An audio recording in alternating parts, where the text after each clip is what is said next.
everyone. Welcome to the Future Ready Librarian podcast series, Leading from the Library. I am so excited today to welcome my friend Jen to the show. Welcome, Jen. Hi. Hi. I know. Go ahead and introduce yourself. Hi. So I'm Jennifer McKenzie. I'm a K-12 district teacher librarian in Siuslaw School District, which is on the beautiful Oregon coast in Florence. And I've been a teacher for almost 20 years. I was an English teacher, secondary and post-secondary first before I transitioned into library land. And I'm actually new in Siuslaw School District. I actually changed school districts in the middle of a pandemic. So I've been here, this is like year 2 for me. And I love it. It's beautiful and lovely and wonderful. You're like me. I get to work with all of our kids and I just love it because we get the best of all worlds, right? We get to work with our little ones and even our older ones. I have to tell you, I love working with elementary age children. They're amazing. And then I love the idea, we're a small district, under 2,000 students and staff. And so I love the idea of getting to know kids for 13 years of their career here in Siuslaw. That's super magical. I do too. I love that. I know we're just around 1,000 kids this year, and we're pretty unique too because we're all in one building. And so we added our preschoolers 2 years ago. And so we even have our kiddies, there, and it's been fun. My son is now a junior just to watch the kids and grow up. Hey, quick tangent. Speaking of small communities or school districts like that, we're down one road.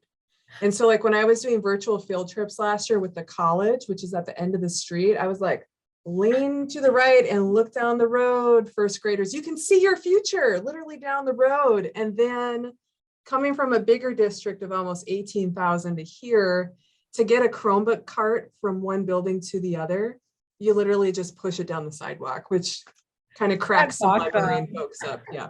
That is great. I love it. I know. And as we were just brainstorming all the ideas that we could have talked about today, one that really stuck out to me, what Jen said, was those themes of being innovative and collaboratively exploring things that you do. And I love that because I think that those 3 words, innovate, collaborate, and explore, just really kind of encompass what we do as librarians, but all the great things that you're doing, Jen, within your district. And so let's just start by talking about innovate. Okay, yeah. So innovate, collaborate, explore is actually kind of like my theme this school year. And silver lining of the pandemic is I feel like it pushed many of us to innovate. Like we had to become innovative. And so the school district that I'm working in, our high school library looks like, with loving kindness, I say that it looks like it's circa 1972. It's very brown and avocado. And I get, along with the library assistant in that building, we get to reimagine the space and add all this like innovative technology and Makerspace hubs and podcasting hubs and all of this. And part of that reimagining or rebranding is like signage, right? And so there are 3 prominent bookshelves. And those are going to be the words on vertically on those bookshelves. So right when you walk into the library, it'll say innovate, collaborate, explore.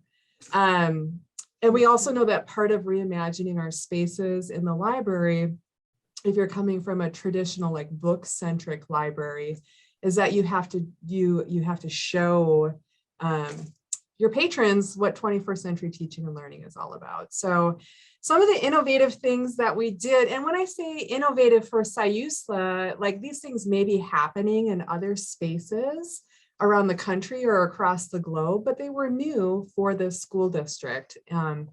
So like one of the things, and I was in one of your Future Ready seminars last year, we did virtual field trips, which, blew up all over the place. What I think was unique about our Siuslaw trips is that they were very community centric, with the intent of moving a programming trip into service learning collaborations. And we probably did at least 50 of them last year. And they began to move to classroom curriculum-based service learning collaboration. So like the second grade team, they were reading books and studying first responders. And so the second grade teachers reached out to me. They're like, Ms. McKenzie, can we send you on location to the fire department? And I love that. I'm like, yes, send me on location. And then another example, our youth transitions program at the high school is a program in a class that's trying to steer students into career paths. So we did a couple of virtual field trips with them, and then the students were able to meet up with those community partners like our internet company to do some field work and training and that kind of stuff. So, cool. So yeah, the virtual field trips I thought were pretty innovative for SIUSA last year. And because of them, and because of meeting Michelle Carton through another one of your Future Ready webinars, she encouraged me to apply for a Fulbright Teachers for Global Classrooms Award or program. And I did, and I got accepted. So great. That was amazing. And I come from a first generation college family. So it was a really big deal for me. I even have right next to my computer, I'm a Fulbrighter. But what I led in for my application was digital citizenship, wanting to connect my SIUSLA rural students to the world, possibly through some international virtual field trip opportunities. Yeah. So. That's awesome. I'm so proud of you. I think that those connections that we can make for our kids in just innovative and creative and not being afraid to like reach out and make these connections, if it's, you know, in our community or if it's anywhere in the world, like it definitely brings so much to our kids. And we're in a rural community here in Iowa. And those are the things that my son remembers. Like when, you know, he was little, like he'll say, like, remember when we connected with, you know, that author, we connected with NASA, or we connected with even my brother in his, you know, cornfield. And think that as a librarian, we're so lucky because we get to not only hear from our teachers what they want, but even from our kids too, and the needs of them. And so I love that. I love following that. And that kind of leads us into that collaboration piece, right? Like, because it's not just the collaboration that we do with our teachers, but it's also the collaboration that we do with our kids and our families and our communities. And so what changed, like, and what have you been doing there just to really make an impact when it comes to collaborating? Yeah, I feel like, again, we're in such a special position leading from the library. Sometimes teachers don't have the time or the whatever. We can connect classroom teachers to our community. And I feel like we're the perfect conduit in the library to do that. So yeah, last year, again, we connected with at least 50 different community members. One of our huge collaborations that is just going to last forever is with our local Humane Society. We did a lot of virtual field trips there.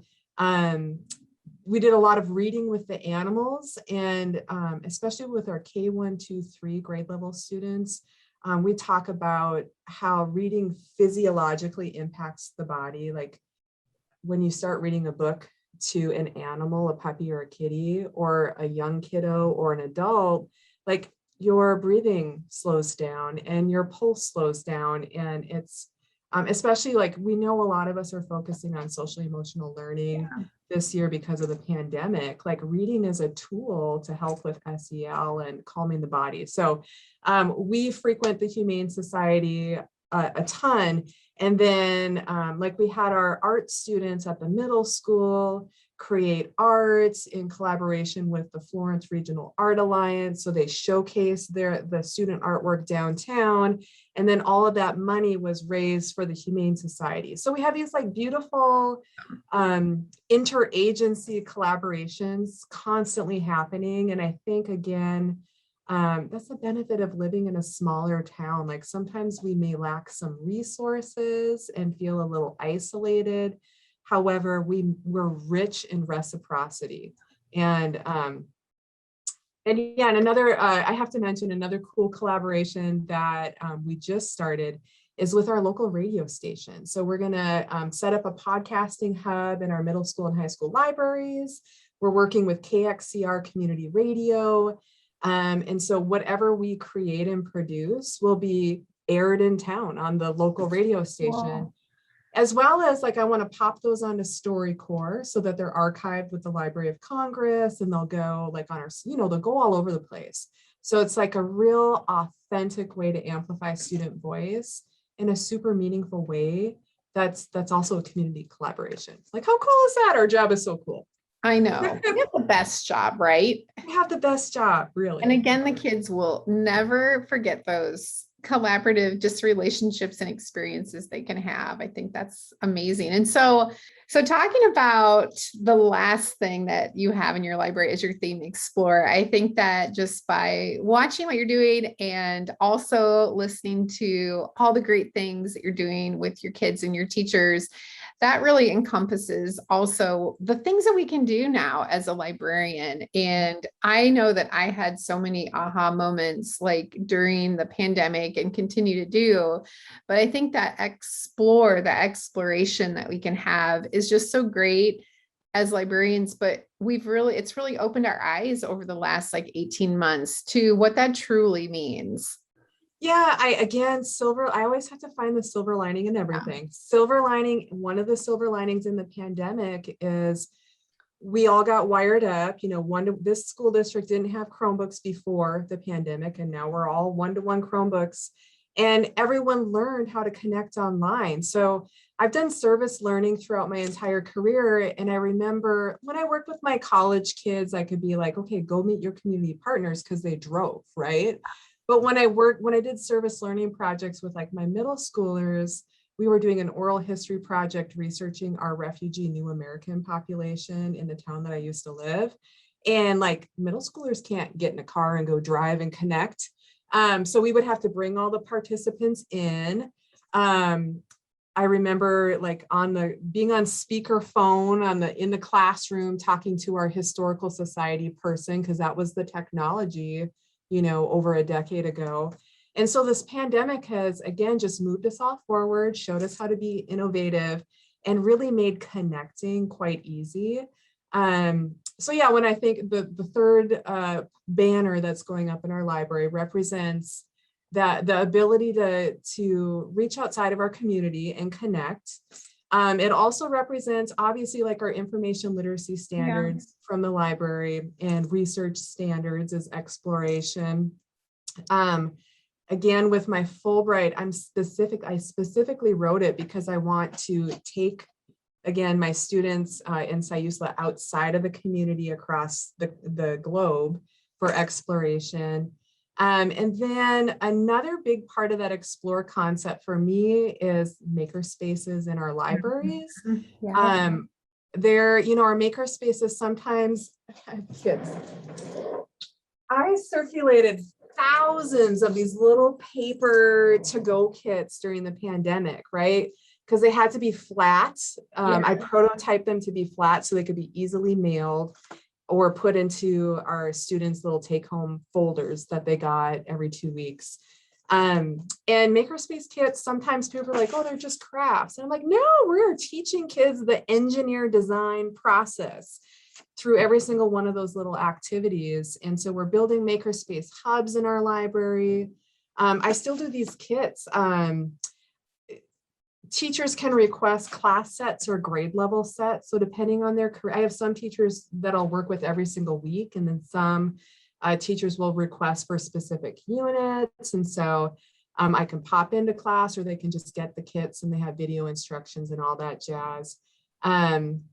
And another really sweet, adorable thing about these is that the children, especially last year during the pandemic, they were like, I got a present from the library, right? Oh. Like we all know what it's like getting mail or a package.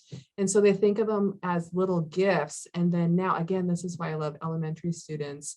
Now, when I visit classrooms in person to do the makerspace activities that week, they're literally jumping out of their seats and jumping up and down because they're so excited to create and explore. The last thing I'll say is that another thing I'm passionate about is music. And so in my previous high school library, I had a music makerspace corner, and we have one in Siusla in the high school library as well. So it's a piano. We're adding a guitar. I just ordered 20 checkoutable ukuleles. Oh, and so during open time in the library, like before school lunchtime, et cetera, not when classes are being conducted, but during open time, students can actually make music as well. And in my previous library, students got to the point where they were collabing and learning songs together, and then even recording and editing their music with technology, which was super cool. Oh, and I was gonna, we have our Oregon Association of School Libraries conference is this Saturday, and every participant got a Makerspace mailer that included a book by author Dennis Matthew. Again, who doesn't love getting mail and packages, right? And then one of the makers included 4 kits. So one was to bind together your own conference journal that's kind of like a sketch noting thing. And then they got a circuitry kit to light it up, Peerless watercolor palette because I'm an artist on the side.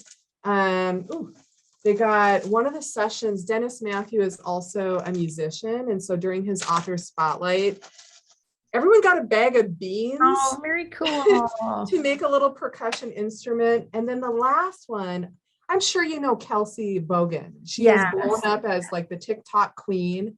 So the last session is making a unicorn puppet, and then creating a TikTok account and advertising your library on TikTok with the unicorn. Your unicorn. That's great. Yeah, so makerspaces are active engagement too, and I just love them. So explore with makerspaces. That's great. How fun. Your kids are they're gonna love all those things, and your friends at the conference too. That's gonna be so much fun. I know, I love it. And again, we have the best job. It's like we think we have just so many, and working with kids just like we both do in all the grade levels, we couldn't be luckier, right? It's amazing. One final thing I'll mention, like with the Makerspace kits, so like I'm collabing with our CTE department, right? So I'm visiting the students, mostly, I would say grades 1, 2, 3, 4 are my regular participants in this stuff. But I'm, introducing the engineering design process and collabing with our CTE department, and they're looking for more kids to join their middle school, high school pathways programs. So it's like these are leading into those career programs down the road. So it's that whole K-12 spectrum that we're so fortunate to get to work with, Well, and I think through the work that librarians do, like it opens people's eyes in the schools to all of the possibilities. And so like this year, we added a whole STEAM program to our school, and we added a STEAM teacher. And it's, not just like me now as a librarian pushing in or working with the kids, but that's what comes from this collaboration. And I think when we open our, the eyes to our community about the 3 things that we talked about today, that's when other possibilities come to our kids too. If it's programming within our school or outside, bringing the world in. And that's exactly what you're doing, my friend. So I loved hearing about all this today. Thank you so much for sharing. Thank you. You're one of my heroes. So it's always an honor and a pleasure. It really is. It's an honor and a pleasure. Thank you. And where do people find you online? Tell people. Yeah, so I have a TikTok account now. I'm very new on TikTok, but that one is at Jennifer Mary McKenzie. And then my Twitter and Insta are both at Jen Mary McKenzie. And then our library Facebook is kind of long. It's Siusla Library Media Services. Okay, cool. And I'll make sure everybody has it too in the description so they can see. But thank you so much, Jen, and have a great time at your conference. And we can't wait to follow along what you guys do in your library.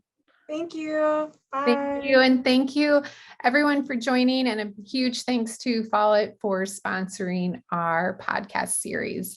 We will see you next time.